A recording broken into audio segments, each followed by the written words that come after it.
जी बेटा, तो last class तक हम पॉलीमेरिक हाइड्राइड के हवाले से पढ़ चुके हैं।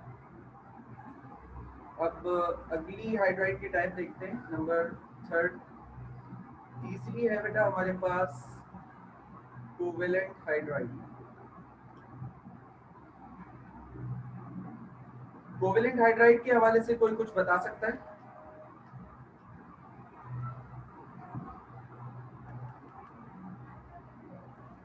ग्रुप 4 से 7 तक के एलिमेंट्स ग्रुप के एलिमेंट्स करते हैं ये, और क्या नाम है, कोवलेंट बॉन्डिंग होगी इसके अंदर। ग्रुप 4 से लेके सर 7 तक के जो हाइड्राइड्स होते हैं वो कोवेलेंट हाइड्राइड्स होते हैं। तो सबसे पहली बात तो इसकी फॉर्मेशन देखो। Covalent hydrides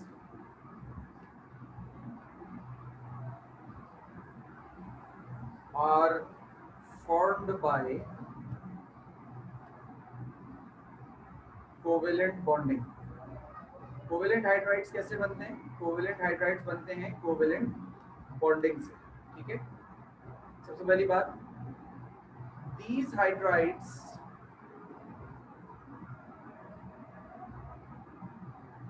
are formed by elements of group 4A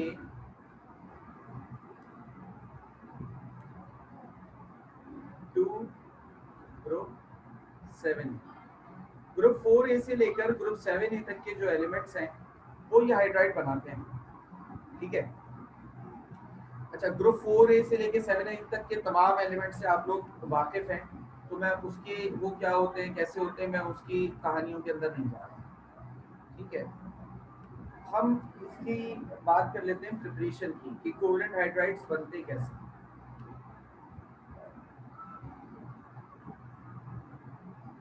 preparation, ठीक है। अच्छा, कोवेलेंट हाइड्राइड्स की जो प्रिपरेशन अभी मैं आपके सामने लिख रहा हूँ, इसमें जो पहला तरीका है वो कहलाता है डायरेक्ट कॉम्बिनेशन। डायरेक्ट कॉम्बिनेशन,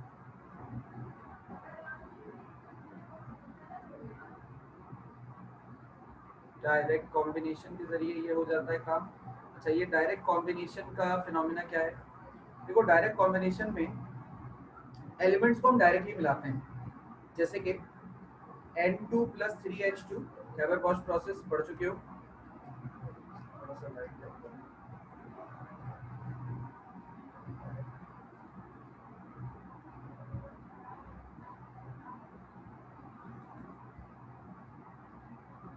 जी, तो हैबर-बॉश प्रोसेस बेटा वैसे आप लोग पढ़ चुके हो, मैं उसको दोबारा लिख देता हूँ।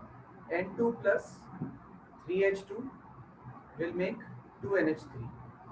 अब नाइट्रोजन जो है वो ग्रुप 5 का एलिमेंट होता है, जिसके साथ हाइड्रोजन का बॉन्ड बना, अमोनिया बन गया। सेम इसी तरीके से सल्फर और हाइड्रोजन, इनको मिलाओ, ये सल्फर जो है ग्रुप 6 का एलिमेंट है, H2S बनता है।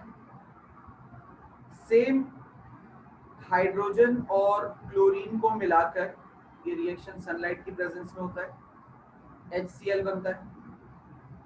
ठीक है, तो ये 3 एग्जांपल्स तो हो गई डायरेक्ट कॉम्बिनेशन की। अच्छा, डायरेक्ट कॉम्बिनेशन के अलावा हम इनडायरेक्ट तरीके से भी इसको बनाते हैं।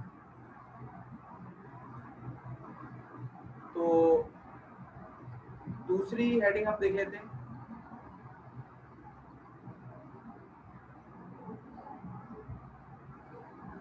इनडायरेक्ट कॉम्बिनेशन या इनडायरेक्ट मेथड लिख लेते हैं, इसको ज्यादा है। ठीक है, इनडायरेक्ट मेथड। डायरेक्ट मेथड में तो हमने हाइड्रोजन और उस एलिमेंट को लिया और दोनों को लेकर डायरेक्टली मिला दिया, हमारे पास हाइड्राइड तैयार हो गया। इनडायरेक्ट मेथड में क्या होता है? इनडायरेक्ट मेथड में हम इनडायरेक्टली बनाते हैं, जैसे कि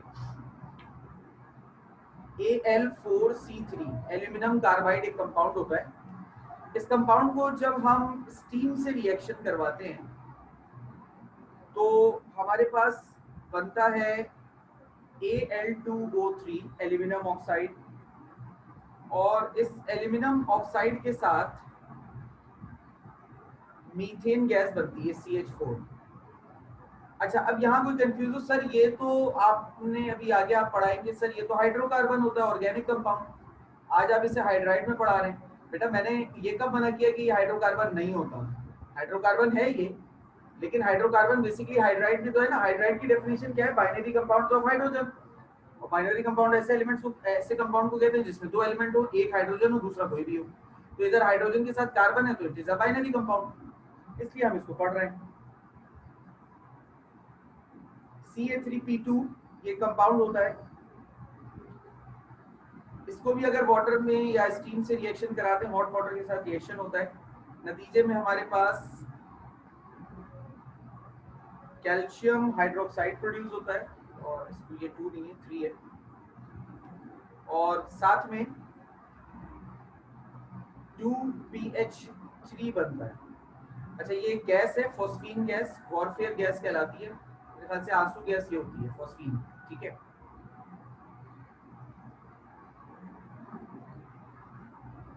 इसके अलावा एक और कंपाउंड है, जैसे हमारे पास PCl3, इसको मैं पानी में ऐड करूं फॉस्फोरस ट्राइक्लोराइड को, तो वजूद में आता है 2H3PO3 फॉस्फोरस एसिड, और साथ में इसके बनता है HCl। तो ये कंपाउंड और ये कंपाउंड ये अगेन हाइड्राइड्स हैं, ठीक है। तो इनडायरेक्ट मेथड में हम इसको इस तरीके से प्रोड्यूस कर लेते हैं। इसके अलावा जो अगर इसके हवाले से कुछ थोड़ी सी बात और की जाए तो अब हम कुछ बात करते हैं इनकी फिजिकल प्रॉपर्टीज।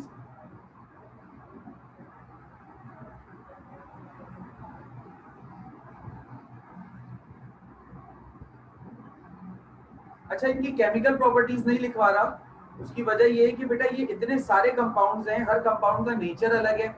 जब हर कंपाउंड का नेचर अलग है ना, तो बॉन्ड फॉर्मेशन भी अलग होगी, केमिकल रिएक्शंस भी अलग अलग होंगे। तो इतनी सारी अलग अलग इक्वेशन करने से बेहतर है कि हम इज्तनाब बरतें थोड़ा सा और इससे थोड़ा सा बच जाए, ठीक है ना। इसलिए इसकी वो नहीं करवा रहा आपको केमिकल प्रॉपर्टीज या केमिकल रिएक्शंस, ठीक है। अच्छा, दे normally exist as liquids and gases।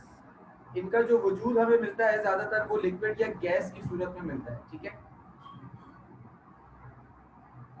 अगर एग्जाम्पल इसकी दे दूं मैं यहाँ पर तो ज्यादा बेहतर हो जाएगा।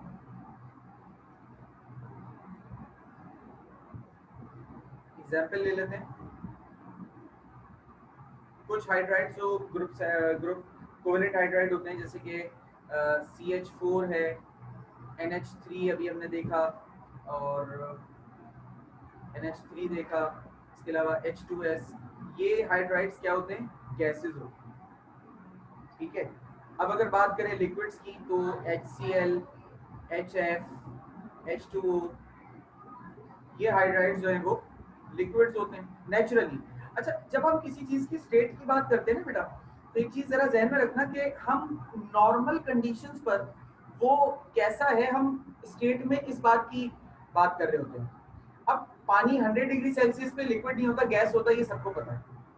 लेकिन 100 डिग्री सेल्सियस का जो टेम्परेचर है ये कोई रेगुलर टेम्परेचर नहीं है, या जिसे आप कह लें कि मतलब नॉर्मल बिहेवियर नहीं है, या आपको क्रिएट करना पड़ता है 100 का टेम्परेचर। पानी 0 डिग्री सेल्सियस पर बर्फ होता है, तो आपको वो 0 डिग्री सेल्सियस क्रिएट करना पड़ता है, नेचुरली नहीं होता। आपको ये बोले कि सर अगर हम मिसाल के तौर पे रशिया और कनाडा की तरफ हों सर, वहां तो 0 से माइनस में टेम्परेचर होता है। इवन वहां छोड़े सर, पाकिस्तान में स्कर्दू चले जाए, वहां माइनस में टेम्परेचर होता है। बेटा ये जो आप माइनस का टेम्परेचर बता रहे हो, क्या ये पूरी दुनिया में? नहीं। देखो ये ठंडे इलाके जो है ना, ये दुनिया में कुछ है, मखसूस है। अलबत्ता जो नॉर्मल टेम्परेचर है वो ज्यादा है दुनिया में। नॉर्मल टेम्परेचर से मुराद more than 10 degree Celsius, more than 10 degree Celsius and below 40 degree Celsius. ये जो 30 डिग्री सेल्सियस टेम्परेचर रेंज होती है, ये दुनिया में ज्यादा मतलब आपको मिलती है। दुनिया के ज्यादातर खित्ते में आपको ये टेम्परेचर मिलता है। ठीक है बेटा, तो इन दोनों चीजों को ना मिक्स नहीं करना। सही है? क्लियर? अच्छा, जी सर। इसमें दूसरा जो पॉइंट है वो ये है कि लिक्विड्स जो होते हैं वो वोलेटाइल होते हैं। अच्छा, वोलेटाइल का मतलब पता है आप लोगों को? No sir. वोलेटाइल का सर हाँ बोलो बोलो बोलो बोलो। मतलब उड़ जाना।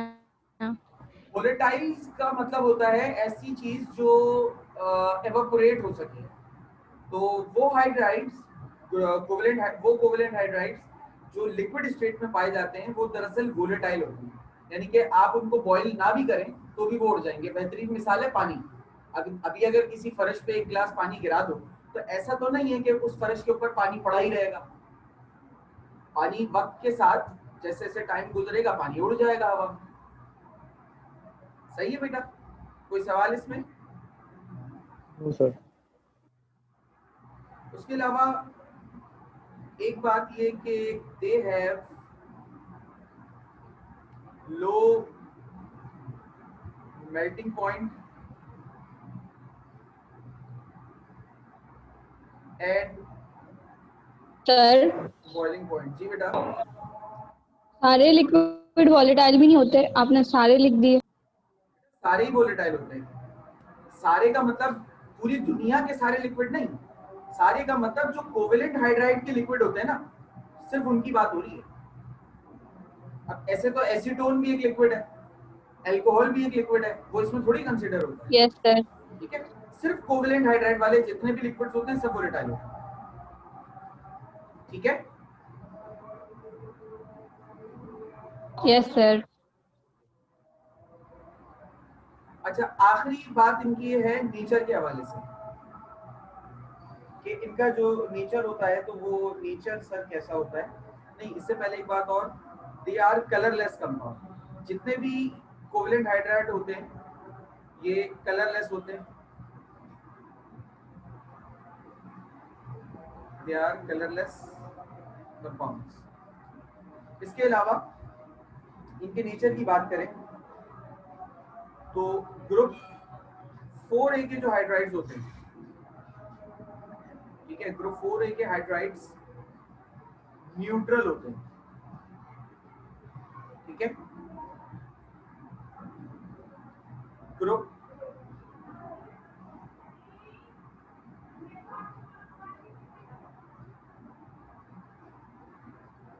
ग्रुप 5A के हाइड्राइड्स जो होते हैं वो बेसिक नेचर के होते हैं, और ग्रुप 6A और 7A,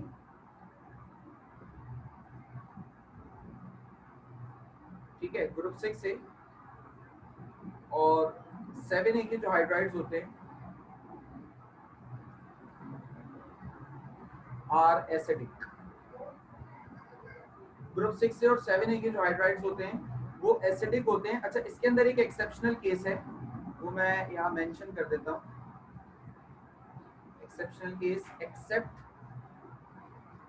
water, because water is amphoteric in nature. Water का जो नेचर होता है वो एम्फोटेरिक होता है। ठीक है, अच्छा, एम्फोटेरिक का मतलब पता है? जी सर, डुअल नेचर यानी। एम्फोटेरिक मतलब लिख लेते हैं यहाँ पर एम्फोटेरिक। एम्फोटेरिक का मतलब होता है substance that has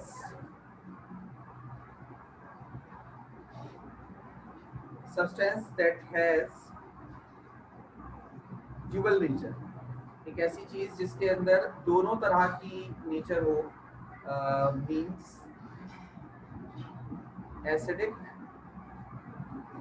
as well as basic characteristic, यानी कि दोनों चीजें उसके अंदर पाई जाती हैं। अच्छा, लेकिन अब सवाल ये कि सर दोनों तरह की चीजें पाई जाती हैं, तो फिर इसका बिहेवियर एग्जैक्टली कैसा है? बेटा एग्जैक्टली ऐसा है कि इट डिपेंड्स अपॉन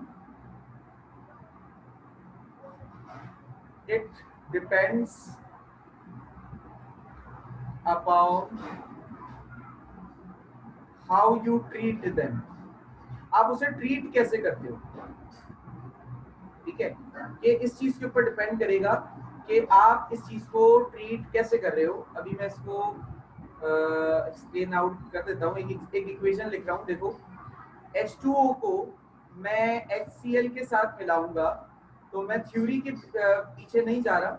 यहाँ पर बनता है H3O पॉजिटिव और साथ में क्लोरीन नेगेटिव अलग होता है।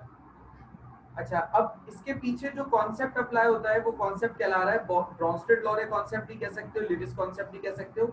यहाँ पर वाटर में बेसिक कैरेक्टरिस्टिक शो की, क्योंकि ये एसिड के साथ मिल रहा था। जब एसिड के साथ मिलाओगे तो ये बेसिक बिहेव करेगा, यानी बेस की तरह काम करेगा। अब मैं क्या करता हूँ, वाटर में एक बेस मिला देता हूँ, ठीक है। अब यहाँ पर क्या हुआ, ये NH4 पॉजिटिव प्रोड्यूस होता है, ठीक है, और साथ में OH नेगेटिव आता है, इसको भी रहने दो। अब यहाँ पर आपने इसको एक एसिड बेस के साथ मिलाया, तो यहाँ पर वाटर ने एसिड की तरह काम किया। डिपेंड कर रहा है कि आप इसको ट्रीट कैसे कर रहे हो, यानी कि अगर आपने इसको एसिड के साथ मिलाया तो इसने बेस की तरह काम करना है, और बेस के साथ मिलाओगे तो इसने एसिड की तरह काम करना है, ठीक है। ये एम्फोटेरिक की तफसील थी, जिसके हवाले से वैसे तो तफसील आपसे पूछी जाती नहीं है, लेकिन फिर भी बताना हमारा फर्ज था, तो हमने आपको वो बता दिया। अच्छा, तो कोई सवाल अगर पूछना है तो पूछ ले बेटा।